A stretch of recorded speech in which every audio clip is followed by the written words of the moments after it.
Well, for more on this, we're now joined via Zoom by Kennedy Mandaza, who's the ruling party Zanu-PF's spokesperson here in South Africa.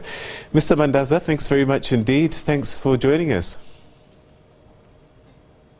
Thank you, and good evening to the viewers. All right, so yesterday we spoke to Peter Mtasa, who's chairperson of the Crisis in Zimbabwe Coalition, and when he saw the events of yesterday, he said that this was a symptom, another chapter in a shrinking democracy and the shrinking ability for people to express themselves. And maybe people here might look and say, what would be so wrong in people gathering in prayer that the police would descend upon them and arrest them? Thank you so much, Peter, for the opportunity. But let me say that, as you are aware, that Zimbabwe is one country, is a Christian country, and we value the participation of all Christians, regardless of which church they attend. And the church that you are referring to is also the same right like any other church that is in Zimbabwe to do its business. And you would also understand that Zimbabwe has, I think, the largest number of churches in the country compared to other countries. I think in every corner that you go in Zimbabwe, you are likely to meet people that are fellowshipping or worshiping. So it would definitely be something worrying if we begin to say that people are being denied the opportunity to worship. But I must also hasten to say that the prophet or the bishop whose church I must say I do not know, would not be the first one to be arrested if he has committed an offense, because there are many other prophets and bishops that have been arrested. And if we look in Zimbabwe, we have had another prophet Magaya arrested. In South Africa, we have had Bushiri, we have Bishop Omotoso. All these are bishops. They are people that go to church. But if one has committed an offense, if there is an offense, or if there are allegations that the police have to come in, surely they have to do so, because that's their responsibility. And I must also say that this is not in any way stalling the democratic or shrinking the democratic space for those that are in Zimbabwe. And you would also agree with me that ever since we had the Second Republic, we have had so many political parties coming on board. And that shows the opening of the democratic space.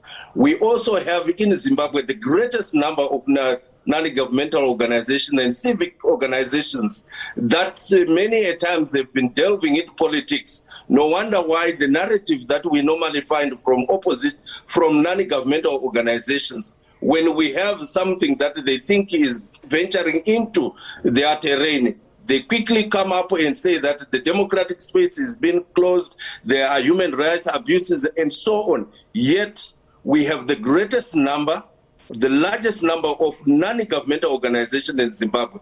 And that in itself speaks to the openness that we have in terms of the democratic space, freedom of association, and freedom of expression, and many other freedoms that are enshrined in the Constitution. All right, so perhaps the question might be then, why are so many more people being arrested? Why are many more people wanting to demonstrate and express dissatisfaction? The idea of a Zimbabwe We Want campaign prayer meeting talks about dissatisfaction. So is it that there's more political activity, or is it that maybe more and more people are dissatisfied with the life that they have and they want to express themselves?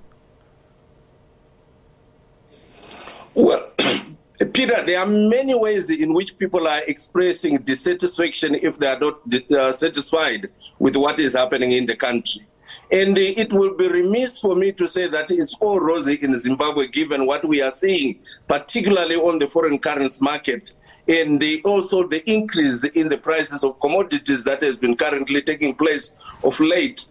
And that's cause for people to then question what is it that is happening. So there are many people. It can't be correct for us to say that it is only this so-called church that is going out to say things are difficult. There are many people who have raised their concerns, and as government and as a party, the ruling party, we are not naive to those issues that are being raised by the people. That's why the president was the first one to come on board and say that we do not want to see what is currently going on, because he has also noticed that. He has also heard from the people what the people are doing. He has also experienced what people are experiencing in the country. And what we need to do as a collective in the country is to make sure that we put our heads together and see what is it that is currently taking place, because this is what we have always seen as we move towards the elections.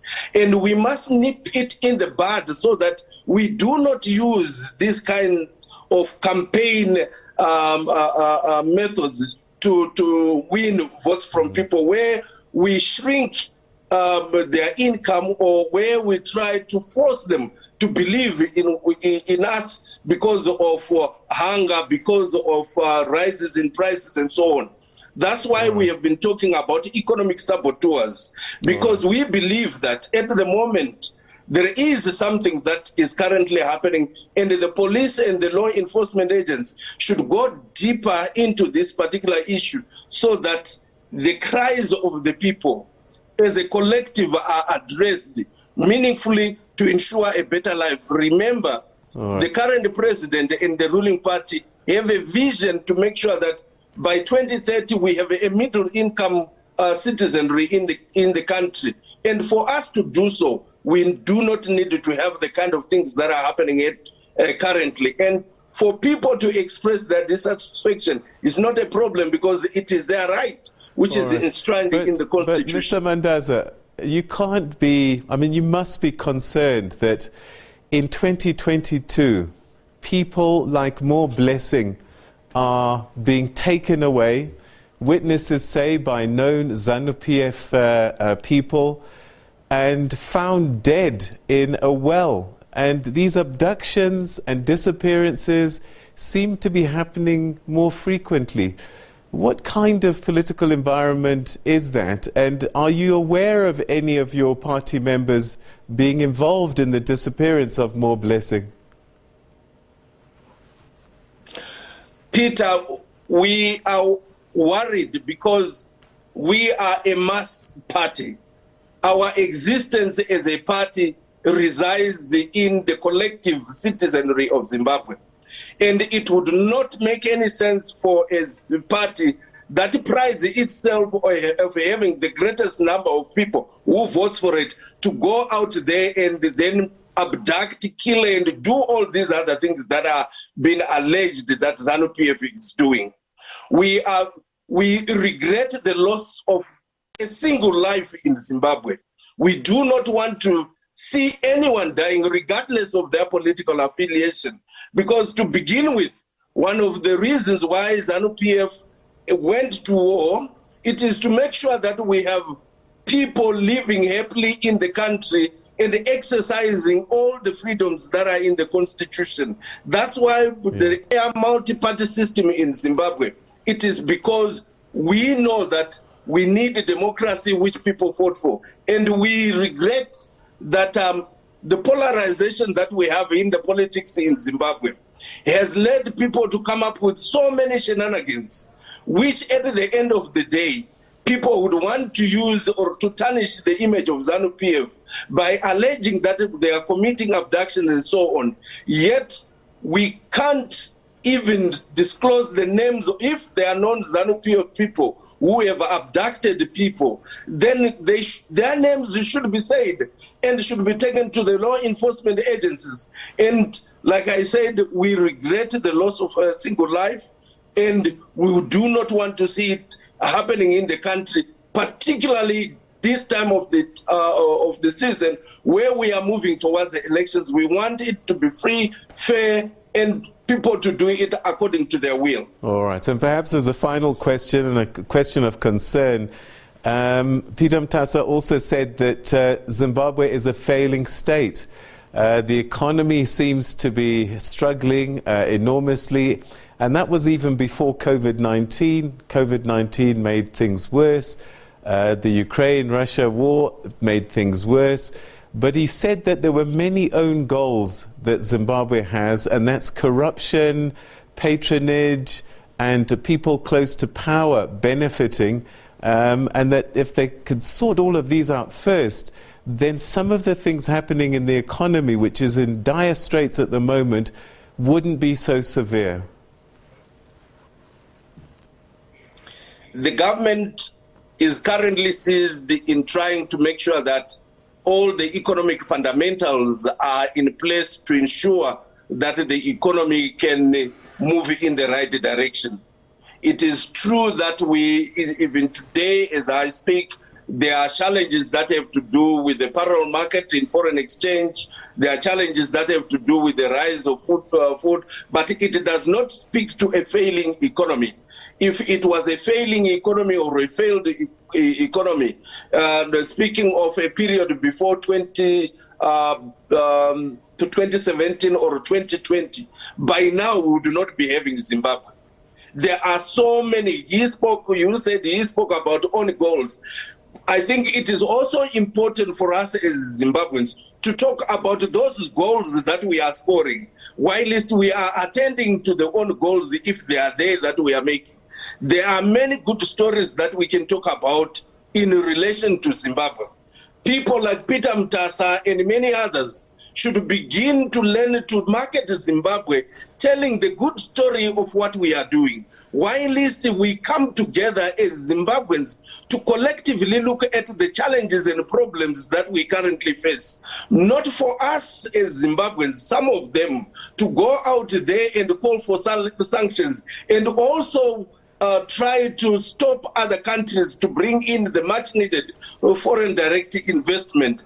I think if we all look at how best we can solve our issues internally, and by also telling good stories about the scores that we are making, I think Zimbabwe would be a better country. So we call upon all Zimbabweans in their diversity, regardless of their political affiliations, to come to the party and put their shoulders to the deck to make sure that we all work for the improvement of Zimbabwe, because it belongs to us. It is not as Zimbabwe for Zanu-PF only, it is Zimbabwe for all Zimbabweans. Hence, we need to work together without blaming and casting aspersions time and again when it is not necessary to do so.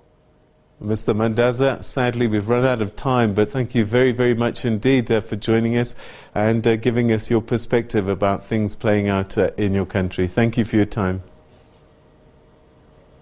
Thank you, Peter. Thank you. All right, that's Kennedy Mandaza, who's Zimbabwe's ruling party Zanu-PF spokesperson here in South Africa, saying that Zimbabwe is not just a own goal story, but many positive things are being done, and that the president is working hard to improve lives for Zimbabweans. Many other Zimbabweans have another view that we've been speaking to.